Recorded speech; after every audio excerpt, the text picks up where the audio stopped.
because not all the time do I get men of this caliber to come and sit here and discuss issues that have an issue that is so important that in fact it will probably the kind of time that we have won't even be enough to deal with it. Now it's something to do with the Nigerian election in 2023, which is coming up.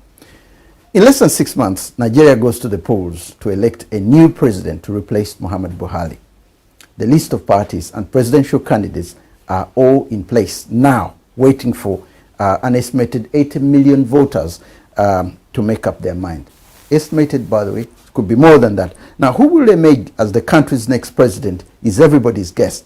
But among the top lists are 3 candidates representing 3 main political parties. Bola Tinubu, I think I'll be corrected if I get that wrong, for All Progressive Congress APC, Peter Obi for Labour Party, and Atiku Abubakar for People's Democratic Party. These are the 3 main candidates. Now, the question of who will be the man to sit on one of the continent's hottest seat of office in the next 5 years will be answered next year during this election. Now, but we have in the studio today a brief on what might happen with the 3 gentlemen that I have in today's program. Now, my first guest is Mazi Obi Okoli, who is European coordinator, Obedient Movement, and supporter of Peter Obi of Labour Party. Welcome to the program. Good evening, viewers. Thank you for having me here. My second guest is Eric Zekwe, chairman of All Progressive Grand Alliance ABGA Party. Thank you, everyone. And to be here. And my third guest is Charles Omorodia, if I got that right, the Secretary General of the People's Democratic Party, but in Enugu State. No. Well, first of all, thanks for having me. the UK chapter of Enugu State. Not People Democratic Party, yeah. But All Progressive Party. All Progressive Party. I beg your pardon. Edo State. Edo State. Yeah. That is where I was getting that confusion coming in, because initially I'd thought that it was as it was last year when we were here. No. Yeah. Okay. Now, something is happening in Nigeria next year, and you all support different parties. You all support different people. But Nigeria has a problem to solve, and that problem of election and that problem of the best leader to lead Nigeria is one of the things that I believe you're all passionate about, and you are going to probably defend whoever will stand in. But before we even go to that, the biggest problem that I have, and which has really touched me so much, is to do with the amount of money being spent on the Nigerian elections. This is a quote I got. Big money is playing the big role. Unlike that in Kenya, with Kenyans, for example, they spent less than 50 million pounds in the entire election in Kenya. But in Nigeria, together, when you look at the Electoral Act of 2022, which increased the money from 1 billion naira to 5 billion naira, almost £500 million. This is the money that campaigners are using, which is allowed by campaigners. Because when you go to campaign, there's an amount of money. You can't exceed. It's like the Premier League here, for example. You don't spend what you don't have. You have to be within your means. Otherwise, the National Premier League will cut you down. So big clubs spend a lot of money because they earn a lot.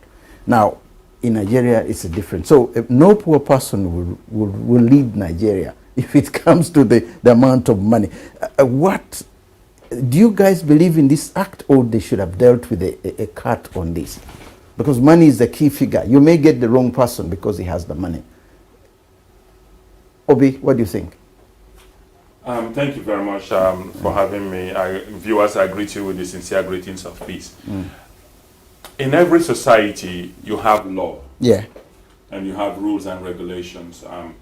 the problem has always been the implementation and the enforcement of those laws. Yeah. And how the people who are supposed to implement and enforce the laws do that. Yeah. Now, politics have always been a big business endeavor. If you look at the American politics, they spend so much money. Yeah. And then coming down to Nigeria, before now, it's always been the game of the rich. Yeah. And they pump in as much money as they want into the society. There are no regulations stopping them from doing that, and no enforcement, rather, forcing them from doing, sticking to the rules as set out in the Electoral Act. Okay. So, what we need to see is the regulation of electoral spending, but that is not happening currently.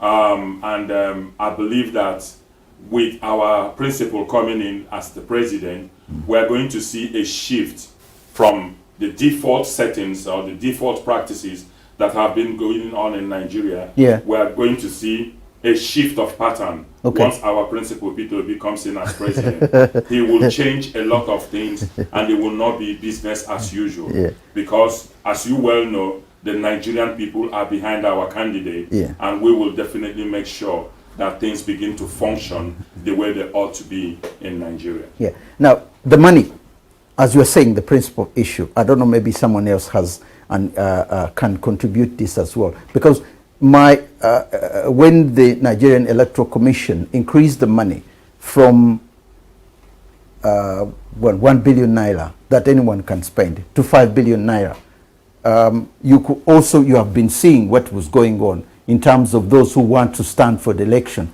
paying nearly 100 million naira, those who want to be candidates.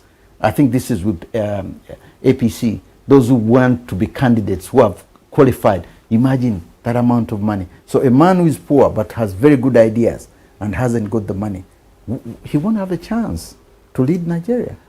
Well, I kind of agree with you to some large extent that the amount of money that is spent in electioneering in Nigeria is pretty high. Yeah.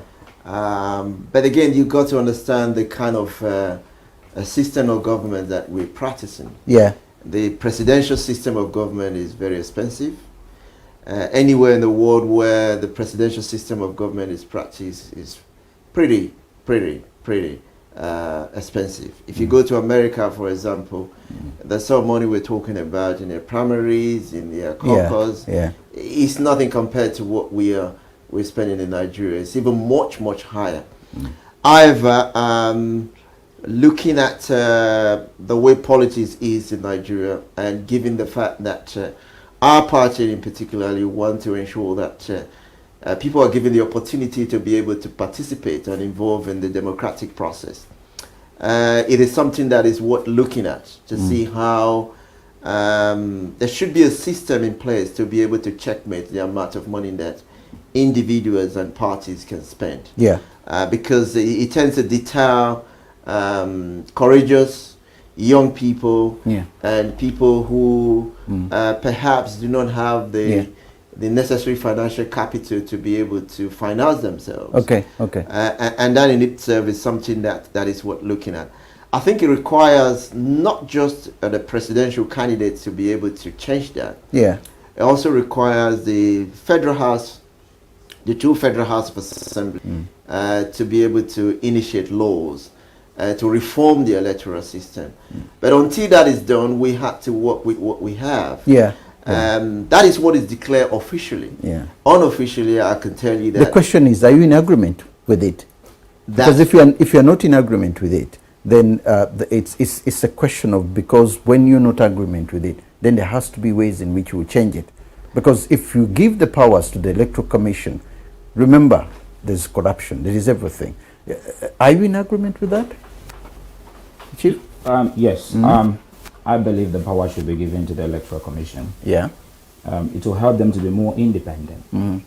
Looking at the Nigerian, from the Nigerian perspective, you can see that nothing is working. Yeah. Nigeria is supposed to be the giant of Africa, but looking at what's happening, you find out that we are way back from the expectations of many.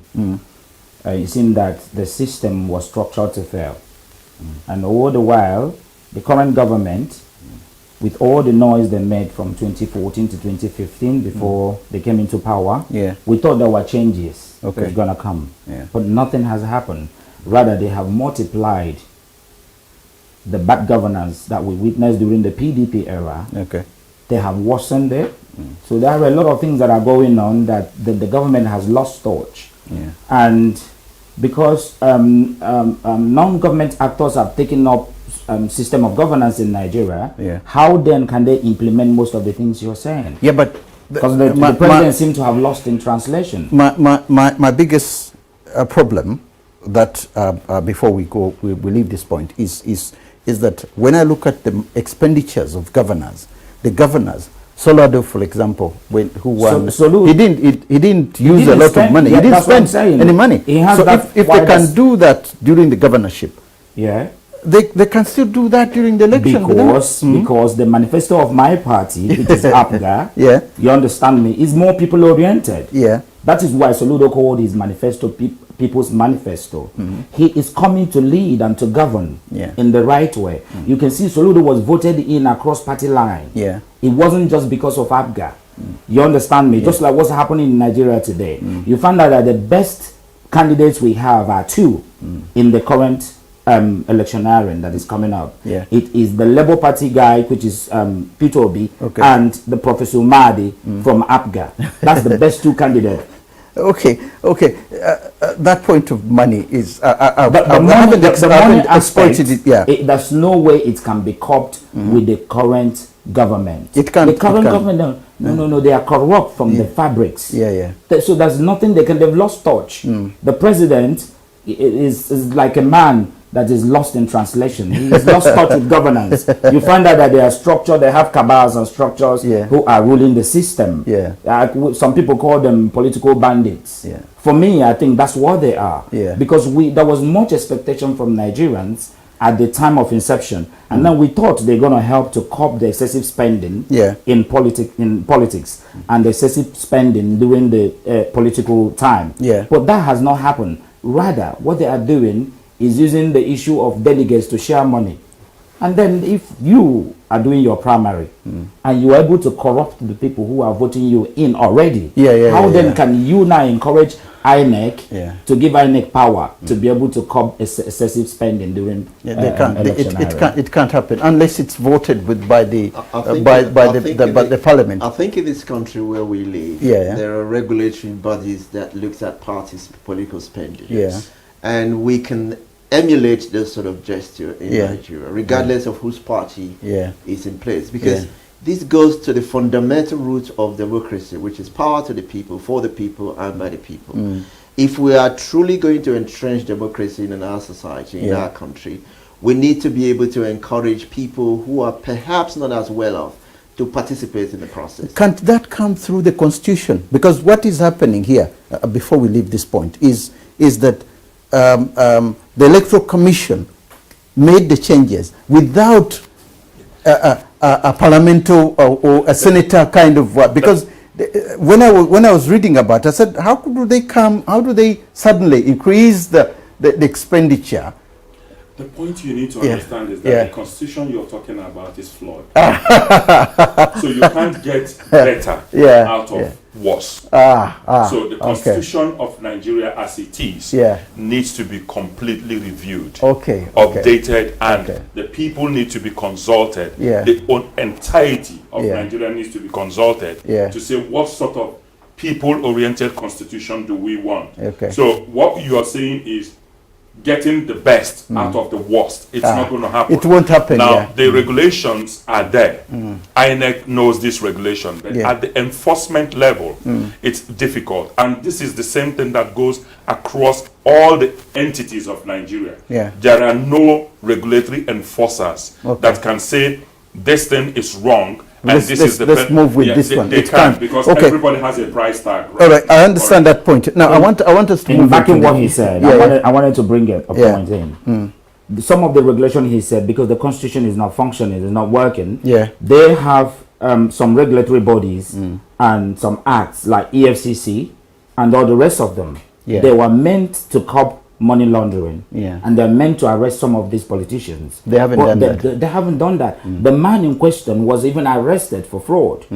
The chairman of the EFCC, Magu, was arrested for fraud. Then how can somebody who is fraudulent cannot be able to prove excessive spending in electioneering? Okay, I need to move on to the next point, which is very important. I understand you need to move on. Yeah. But the point is that we need to address the issues. Yeah. I can see things happening. I know we are excited about today. But let's address the question raised. The question raised is that are we happy with the current party political funding in our country? So if we're not happy, then the next question will be, what can we do to ensure that we rectify it? We're going around in circles, because then the constitution itself, as Obi has said, can't rectify it. Nothing is going to rectify it. That's why I said that my principal has said it very, very clearly. That the system of operation in Nigeria needs to change. The way we do things need to be completely changed. He talked about the governors getting a security vote, which is not even in the constitution.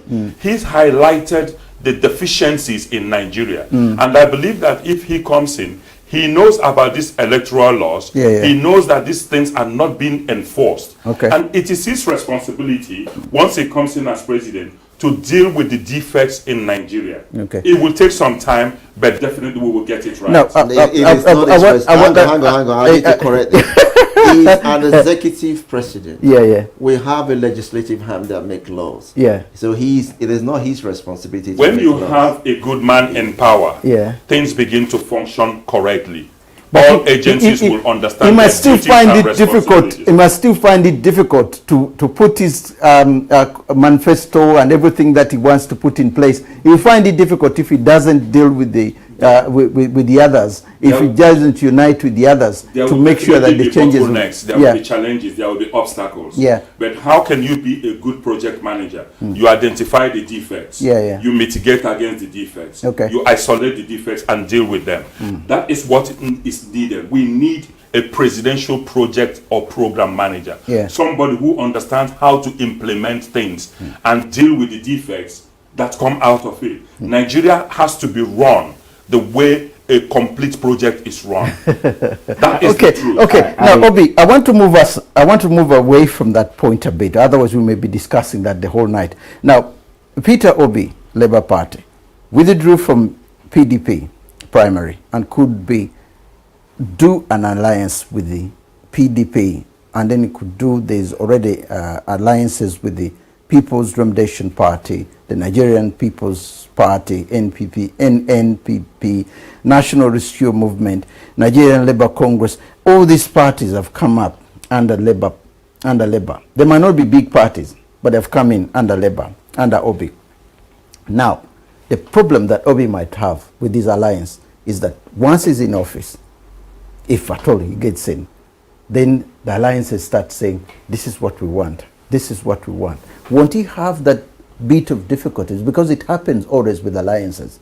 Let me make a correction here. The first alliance that my candidate and our principal, Sir Peter Obi, has is with the Nigerian people. Peter Obi is not running, but the Nigerian people are running for 2023 through Peter Obi. This man is a proper supporter. So we need to understand that the Nigerian youth, the Nigerian people are clamoring for a change in governance, the way we do things. So whatever alliances that we have, everybody coming into alliance with Peter Obi and the Labour Party must first of all understand, like we say in Nigeria, we don't give shishi.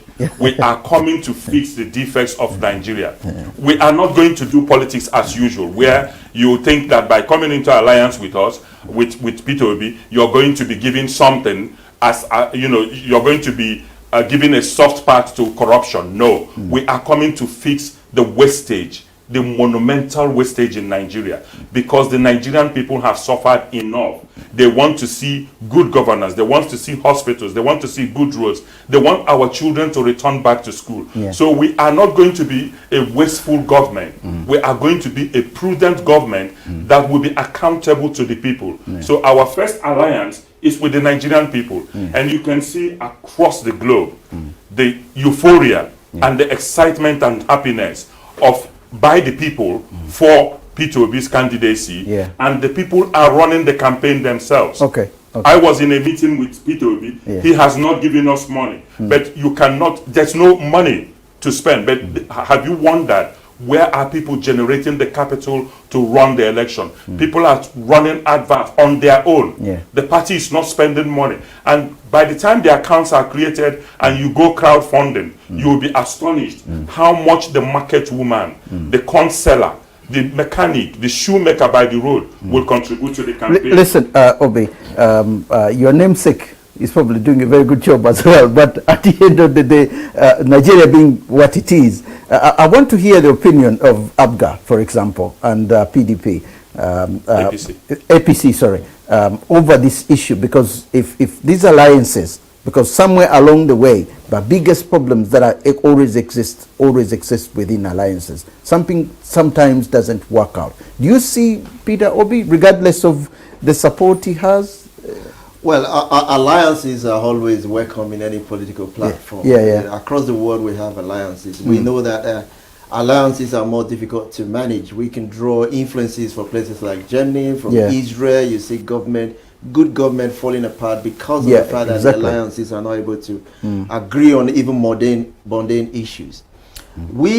But they haven't worked in Nigeria before. They have worked because the Buhari came to government because of alliances between a group of parties that decided that they wanted to make change to the democratic process because PDP was dominating. You have ACN and a few other parties that came together to form the All Progressive Congress. Alliances do work. The thing is that in every alliances, contrary to what my colleague has just said, there needs to be a negotiation. There needs to be a give and take. You cannot impose yourself in an alliance by saying that, oh, we're not going to do this, we're not going to do that. You have to come to the table and you have to negotiate what you're bringing to the alliance, what policies and what programs that you're bringing in, how those policies are going to be implemented, and the degree to which your policies and your programs, your ideologies sync with one another. Now, but what we are seeing you're looking at so many parties. As I mentioned them, there are more than 6 or 7 of them here. That is where the main worry is, because one or two of them could have a different opinion. We're not worried about some of these parties because some of these parties exist just for the namesake. We're talking of some of these parties that have just one representative in the Federal House of Assembly. Some of them do not even have any representative. Some of them have never won any political election. Some of them do not even feature a presidential candidate. So some of them are just on the book for the sake of registering as a political party. If it is up to me, I would rather these parties are prone to not more than 3. What Nigeria needs is a tripod, like you have in this country. We don't have in UK, for example, since I've been here over 30 years. What I have noticed, and even years before that, we have 3 main political parties. Of course. Even those 3 main political parties are still jostling to seek for support. But it's only in Nigeria you have ridiculous system where one time we have over 50 political parties. None of them are ideologically driven. None of them have policies that you could say, okay, this stands out for, this is conservative ideas, this is democratic ideas, this is, Well, the key thing is we learn from them. I want to hear from this gentleman, Abga. Can it make any, to be honest, any for me, political alliance? Sometimes I see myself as politically shy. But I am an advocate of good governance. And all my life, I have chosen to dedicate it for humanity. For me, I believe some of the things my friend here, my colleague here from the APC is saying this sounds hypocritical because they are the government in power. And I believe there are some of the things they talked about prior to their coming into power, and they've not done nothing. So as far as I am concerned, they have lost. They don't have integrity. The current government in Nigeria don't have no integrity. They've lost credibility. For me, I believe we need a new Nigeria. A new Nigeria, just like what we say, a new wine in a new wine skin. That's the kind of thing that I'm dreaming for Nigeria. And that is where my older colleague comes in for the obedient guys, where he says that if his own man wins, he will change the whole he will tweak the whole system. He will have challenges. If our man, Professor Madi, wins, he will have challenges. Okay. But remember one thing, that I know that I will make a good choice for Nigeria if I'm given the opportunity. When we went for Soludo 2016, begged him, he said no, he doesn't want to go into politics anymore. We begged him 2016, persuaded him, went back 2017 before he finally said okay, he will come back to the party where he belonged before too. And then he came in and he found out that people liked him because of his policies and things he said he was going to do. And that he's already doing. Now, in the case of Nigeria, if you remember people like El Rufai, some of their big spokesmen, you find out that El Rufai is like, I don't know, he's a serial liar. He has no credibility. He said in his state he has two governments, the terrorist government and his own government. And even Buhari, he said Buhari was not even aware that Boko Haram guys were released from Kuje prison in Abuja in the seat of power, and they threatened to come and unseat him. The president didn't even know about it. So you can see how strange all these things sound to us. So that means there's nothing in place. Moderator, with all due respect, I think we're matured enough to address the questions that you're posing. It doesn't help any of us if we start throwing things all over the place and just to score party political points. It's also not matured when you start calling people names. We don't call names. We are in pain. Nigeria is in pain. And I'm quoting the governor. I didn't call him name. He said he has a pirate government. He has a terrorist government. Go the newspapers. My colleague can attest to that. That is not even related. You understand what I mean? Okay. Because he's one of the pilots of this merger of this APC political party. We are the APP, APC, ACN, all of them merged. And then they divided power into structures. And this is the problem that we are having in the system today. But my colleague is saying that with his own person coming in, the merger will be selfless. The political alignment will be selfless. But their own, there was no selflessness in it, because there is no merger in the world that is selfless. Everybody comes to the table and you negotiate and you agree on how you're going to go forward. But let's just address some of the issues you've raised. You've talked about Soludo, and as much as I respect him, you know, for what he's achieved and what he's doing in Anambra. But Anambra is in a state of chaos. That's a good one for me. Anambra is about to be declared as a state of emergency. Bankrupt. Not even bankrupt. Not even bankrupt because of the level of insecurity, even since he came on board. But that's for another thing. Because we will deal with that issue. Because you see, on the food. The Anambra situation from what I've read is the situation comes from outside Anambra. That's what I hear. But I don't know because I'm not in Nigeria. Now, to address your question, it slightly touched on it. We are not concerned about the alliance. Why are we not concerned about the alliance? All the parties coming on board to align with the Labour Party and P2B, they understand who our candidate is. They understand his moral level. They understand his mission and vision for Nigeria. And I expect that anybody coming to align with Labour and P2B and Yusuf Dati must understand that these guys are coming, our principles are coming to change Nigeria, the way things are done. And I would expect that if I want to go into alliance with somebody, I must understand the person's mission, the person's vision, the person's target and goals. If they align with what I want, then we talk about negotiations, like he said. But my candidate, my principal, Sapitobi, is not going to negotiate against the interest of the Nigerian people because he wants to have an alliance. No, but he started negotiating with Kwankwaso and everything fell apart.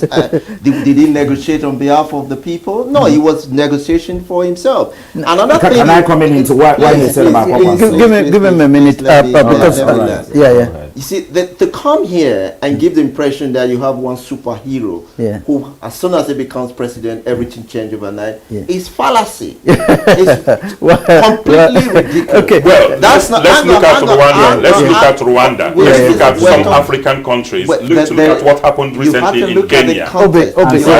context. Can you let him finish? You have to look at the context. You have to look at the context. You have to look at the indicators. You have to look at the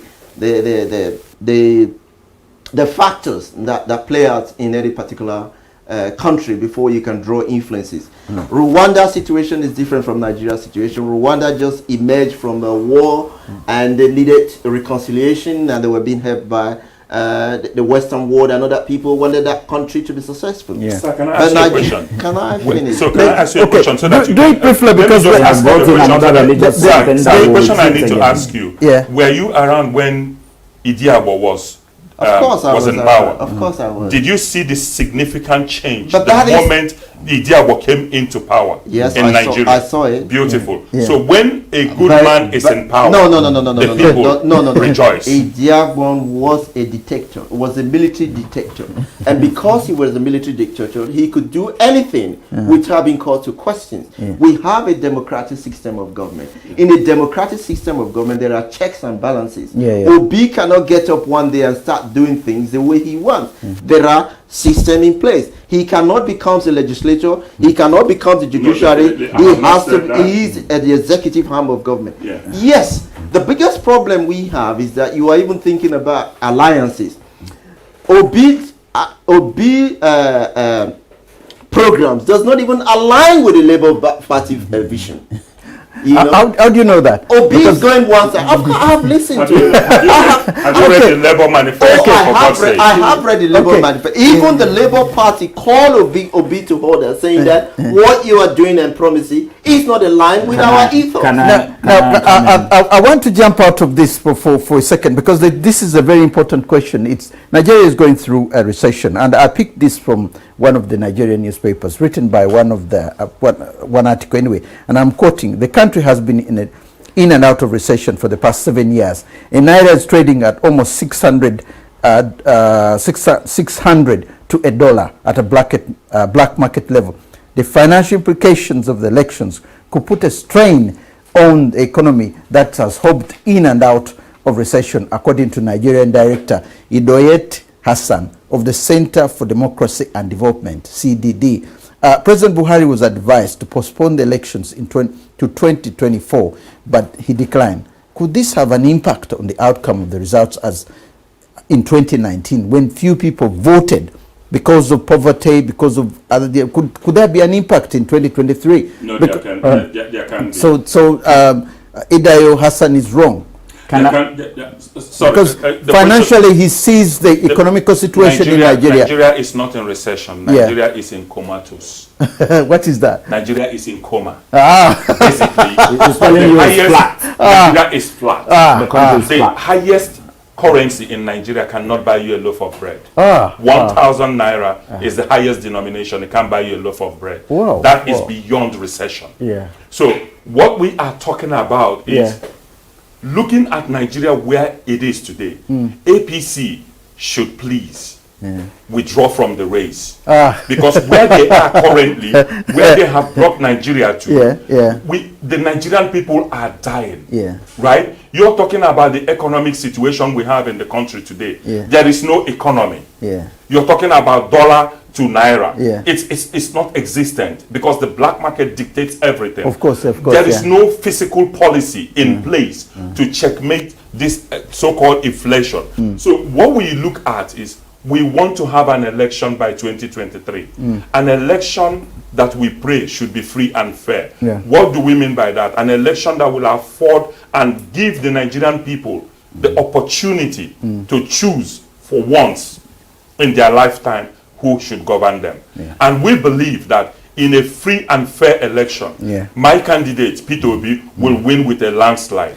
And then what we will see, because of the global confidence on Peter Obi, you will see that the economy will bounce back. Peter Obi has proven that he's a good manager of resources, a good manager of spending, a good manager that can cut waste. And once he comes in as president, he has said that there will be bottlenecks. Yes, why will there be bottlenecks? We have senators, we have members of House of Representatives, and all the politicians that are used to what?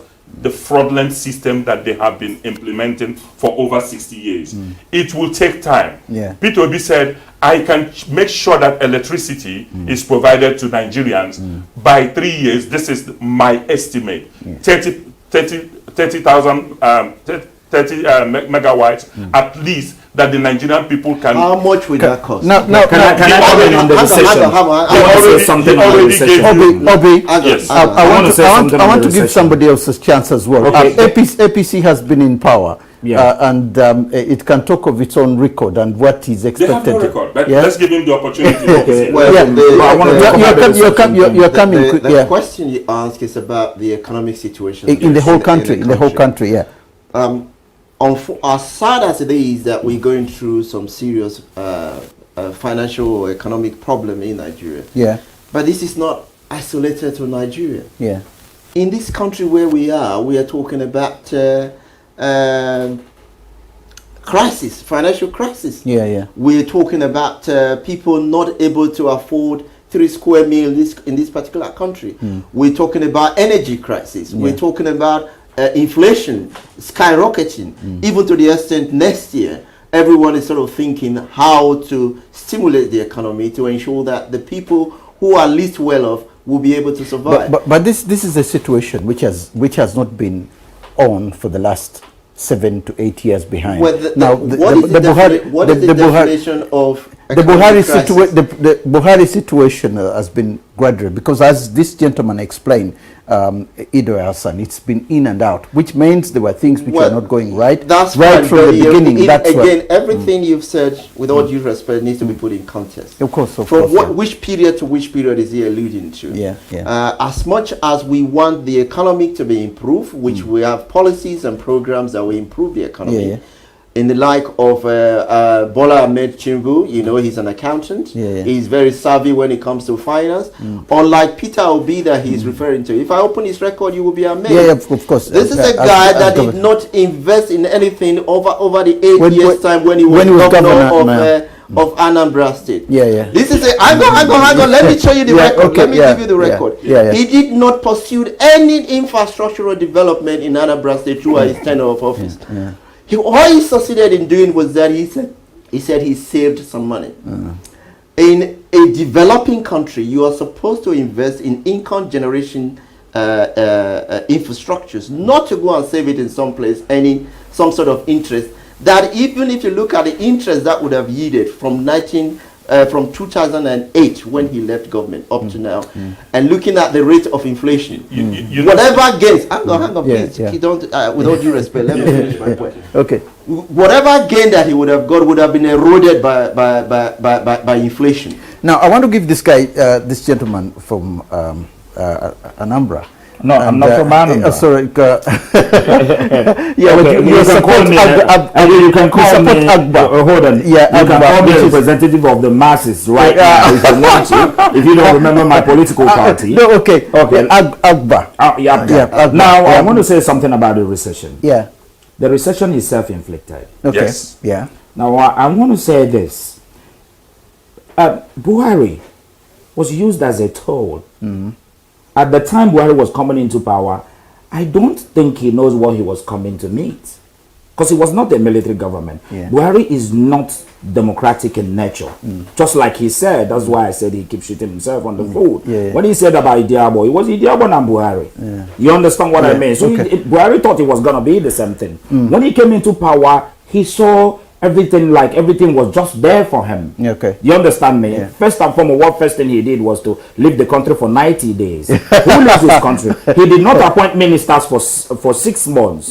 Why will there not be recession? If a government that refused to appoint ministers for 6 months after assuming office, what will be happening in all those parastatals and ministries? And now let me come in again. I've not finished. I've not finished. And the recession we talked about, Now we have a government that goes to the central bank to pick money without accountability. You understand me? The likes of Funtua, may he so rest in peace wherever he is. But Nigerians don't even wish him that. They went to pick $200 and something million to buy. Is it a spaghetti salad or something. It's on the paper. Anything I say here is not a rumor. Okay. And now let me come in again. Let me tell you another one. The problem I have is that we have a time factor here. I want to give everybody under the same government. Yeah. We are hearing that termites are eating Nigerian money. Hold on. Termites are eating Nigerian money. And so why wouldn't they be reduced to very ridiculous level? Why wouldn't they have the recession? We're discussing the economic issues of Nigeria, and you are talking about let me quickly termites is the money. What we're talking about, the money that was supposed to be used to bridge in the recession. Okay, you made your point. Can I have Obi coming in? Can I have Obi coming in for a few minutes? Yes, let me respond to him. Because he made an assertion that Peter Obi did not build infrastructure. Yeah. Now, the practice, like I said, because APC has a myopic definition of infrastructure, they do not understand what needs to be. Before you build a house, you need to have a foundation. Yeah. When Peter became education, Anambra was 32. Yeah. He moved education to the third position. Yeah. And Anambra has been fantastic. When Peter became, there were no roads in Anambra State. Himself and Igige, they did fantastically well in terms of making sure that you have road networks crossing across the entire Anambra State. Obi changed Onitsha, the face of Onitsha, which is the main place where you generate the internally generated revenue, was there. He touched on security. He made sure that people in Anambra could go to sleep. Now, all these things, he invested Anambra money into businesses to be able to generate funds for the running of governance. He paid up pensions that were people who worked all their lives in the civil service. They were owed their pension. So what Obi did was to lay the foundation for good governance. And now when Obiano came in, you could hear that Obiano said, the money I used to build the international airport in Anambra was the savings from what Peter Obi did. So Peter Obi did not want savings. We want investment. Peter Obi did not think about himself. He planned for the future. You don't create wealth by saving. You create wealth by investing in income generating infrastructure. Can I come in a bit? You just said what I said. He invested. We can cut cost of governance. We can cut cost of governance in order to avoid recession. But in the present dispensation, there are borrowing. No.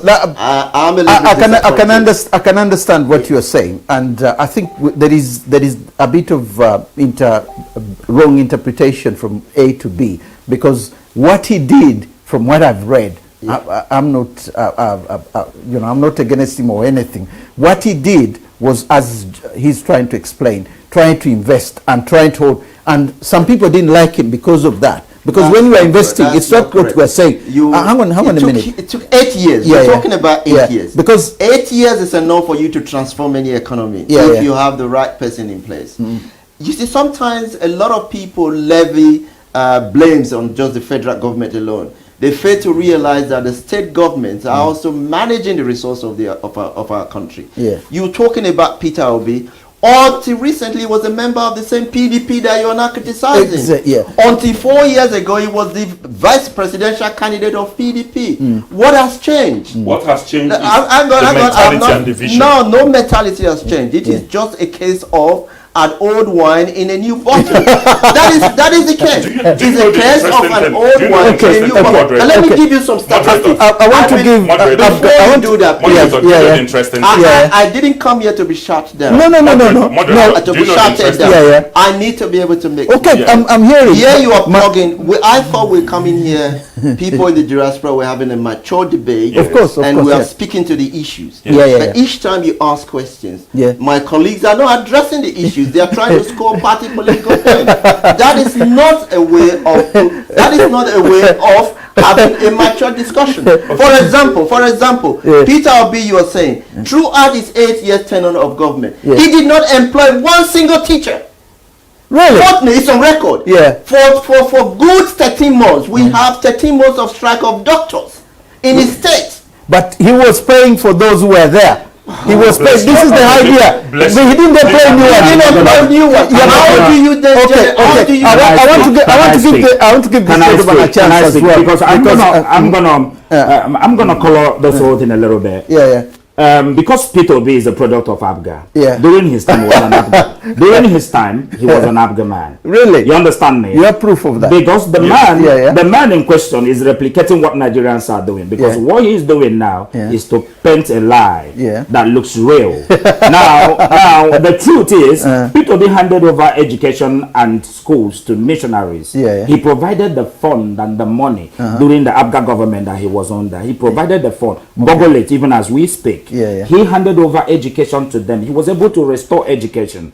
It was only Peter Obi during his time that he purchased more than 30,000 laptops and computers for schools across his state. The schools it was during this time that he provided 700. Hold on, let me finish. Okay. I'm going to round up quickly. He provided 700 buses for all the schools across the buses. Yes, for the schools. He provided generators. He provided electricity for them, for the schools to function. Now, there's something I want to say here before we round up. In Nigeria today, Buhari government, which is APC, which my man here represents, has turned Nigeria to the weakest nation in Africa and in the whole world. Which country? Let me give you the reason. Which country does not allow his children to grow in education? Now, you know that lack of education, what is happening in Nigeria, the ASU strike is worse than COVID. Because COVID, they provided palliative for COVID. Hold on. They provided follow, according to this what this country did in order to save lives, right? At the moment, students, the young people, the young shall grow. The people who will replace us, they are no more going to school. And the government is I want to come. I want us to listen to. I thought you were here for Abga. But I see not because I didn't campaign. I didn't campaign for because I wanted to bring in something. Hang on. It was during the Abga. Not even have a presidential candidate. I have never heard you mention. Professor Mahdi. Now, let me tell you. Charles, could you give me a minute? I'm trying to get something here, which what would Buhari be remembered for? And he was asked this question. And these are the things that he wants to be remembered. Hang on a minute. What he will be remembered for. Personally, this is what he said.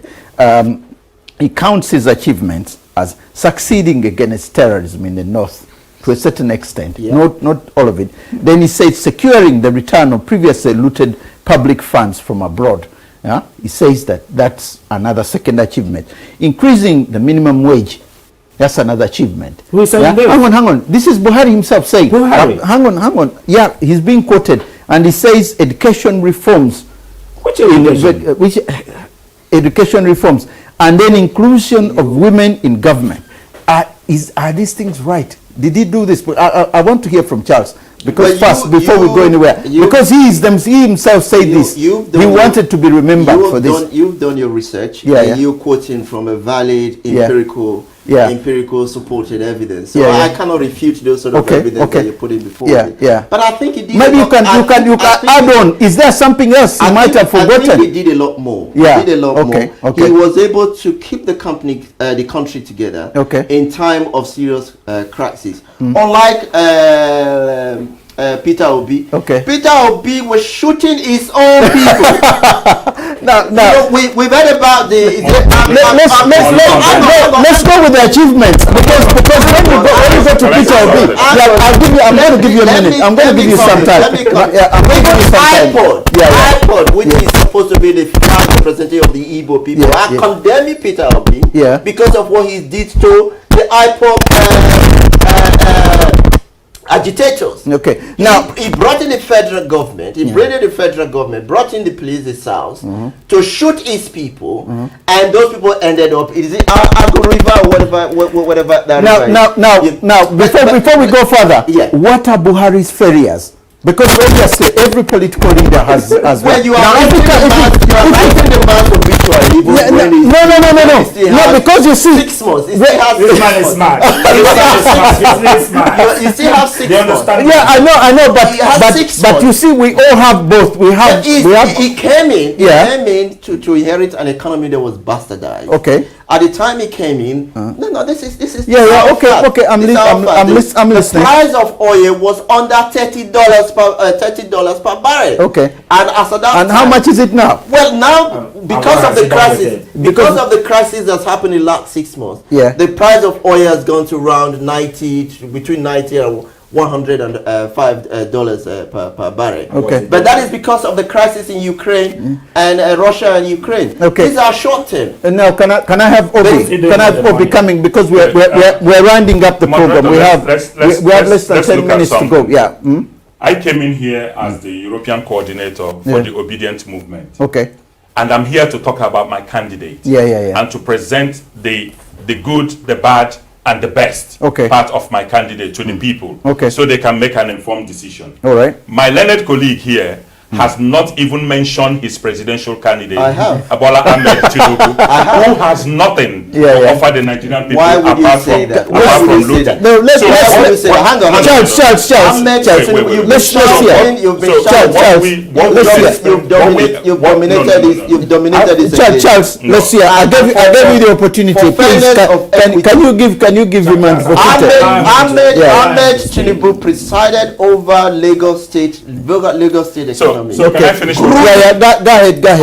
Now, my candidate has made it clear in all his press releases and in all his interviews and conferences what he wants to offer to the Nigerian people. Have you noticed that the other two candidates talk about my candidate?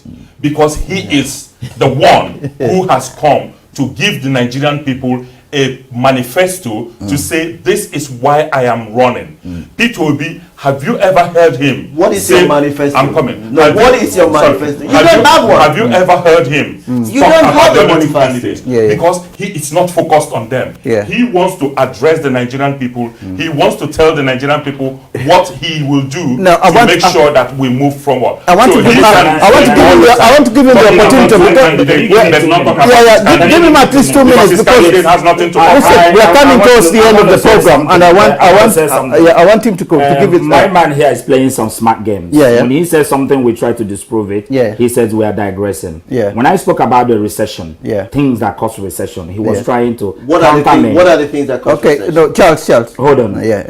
At the moment, our present government prints money from the central bank, and any country that prints money, there's no stability. The economy that is called quantitative easing. No, that's hold on. I'm coming. He's interrupting me. I'm coming. I'm gonna let me come in again.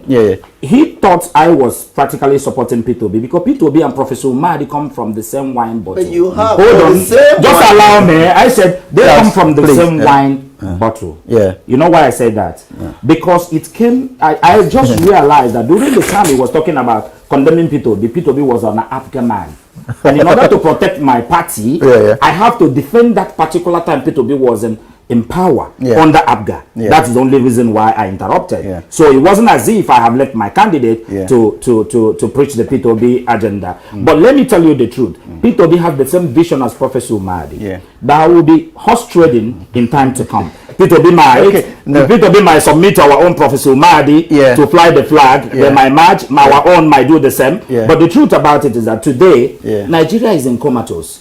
Nigeria, as far as I'm concerned, is during this government that we have the highest religious conflict.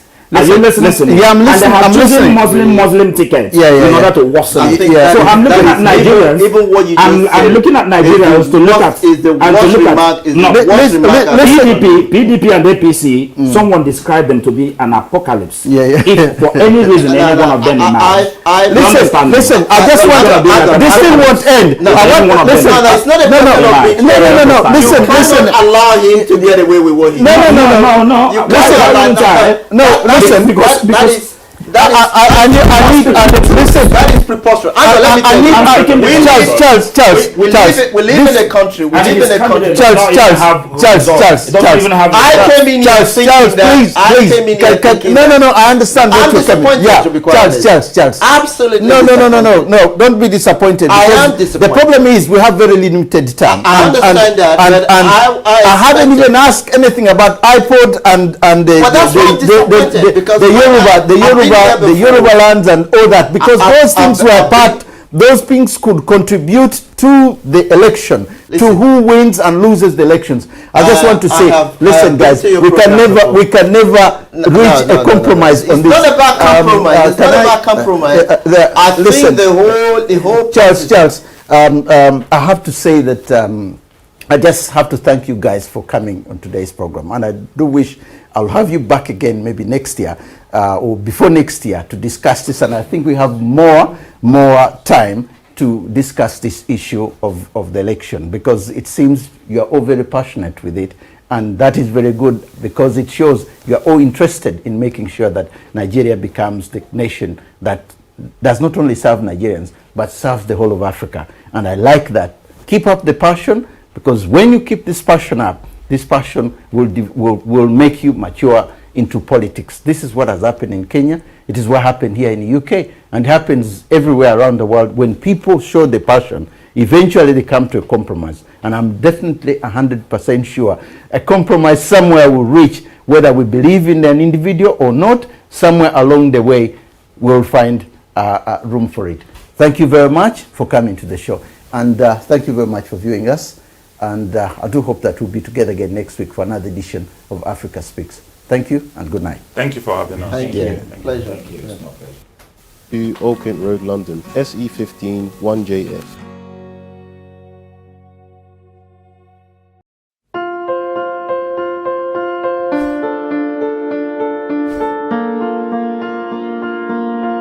My name is Kofi Adoku. I'm a principal solicitor at Adoku Solicitors. I am also a duty solicitor. Anytime a person is arrested and taken to a police station, or if the police invite you to the police station for a voluntary interview, you have a right to free independent legal advice. Adoku Solicitors is authorized to provide free independent legal advice at police stations in England and Wales. So anytime you're taken to the police station, remember to say that your solicitors are Adoku Solicitors. Are you in the UK and in need of immigration help? Do you require expert legal representation to regularise your stay or renew your existing leave to remain? Do you require advice or representation regarding a personal injury or criminal matter? If the answer is yes, then you do not need to look any further. Atiku Solicitors is here to provide you with all the expert legal advice and representation you require. Be it immigration, criminal law, appeal against conviction or appeal against sentence, family law, personal injury, civil litigation, employment law or housing law. Atiku Solicitors is your trusted one-stop legal services provider with expert solicitors and caseworkers on standby to assist. Our police station emergency number is 07792 459 339. You can also call Atiku Solicitors on 0207 183 1479. You can locate Atiku Solicitors at 662 Old Kent Road, London, SE15 1JF.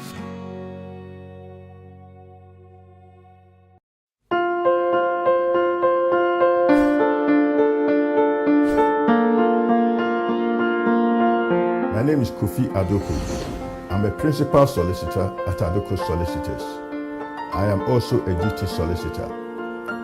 Anytime a person is arrested and taken to a police station, or if the police invite you to the police station for a voluntary interview, you have a right to free independent legal advice. Adoku Solicitors is authorized to provide free independent legal advice at police stations in England and Wales. So anytime you're taken to the police station, remember to say that your solicitors are Adoku Solicitors. Are you in the UK and in need of immigration help? Do you require expert legal representation to regularise your stay or renew your existing leave to remain? Do you require advice or representation regarding a personal injury or criminal matter? If the answer is yes, then you do not need to look any further. Atiku Solicitors is here to provide you with all the expert legal advice and representation you require. be it immigration, criminal law, appeal against conviction or appeal against sentence, family law, personal injury, civil litigation, employment law or housing law. The Atiku Solicitors is your trusted one-stop legal services provider with expert solicitors and caseworkers on standby to assist. Our police station emergency number is 07792 459 339. You can also call the Atiku Solicitors on 0207 183 1479. You can locate Atiku Solicitors at 662 Old Kent Road, London, SE15 1JF.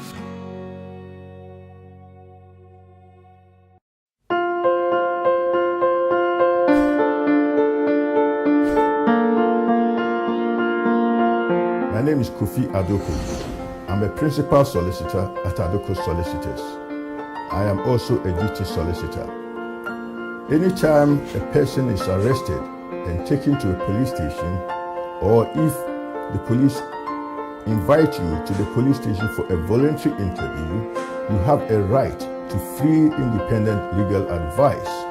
Atiku Solicitors is authorized to provide free independent legal advice at police stations in England and Wales. So anytime you're taken to the police station, remember to say that your solicitors are Atiku Solicitors. Are you in the UK and in need of immigration help? Do you require expert legal representation to regularise your stay or renew your existing leave to remain? Do you require advice or representation regarding a personal injury or criminal matter? If the answer is yes, then you do not need to look any further. Atiku Solicitors is here to provide you with all the expert legal advice and representation you require. Be it immigration, criminal law, appeal against conviction or appeal against sentence, family law, personal injury, civil litigation, employment law or housing law. The Atiku Solicitors is your trusted one-stop legal services provider with expert solicitors and caseworkers on standby to assist. Our police station emergency number is 07792 459 339. You can also call the Atiku Solicitors on 0207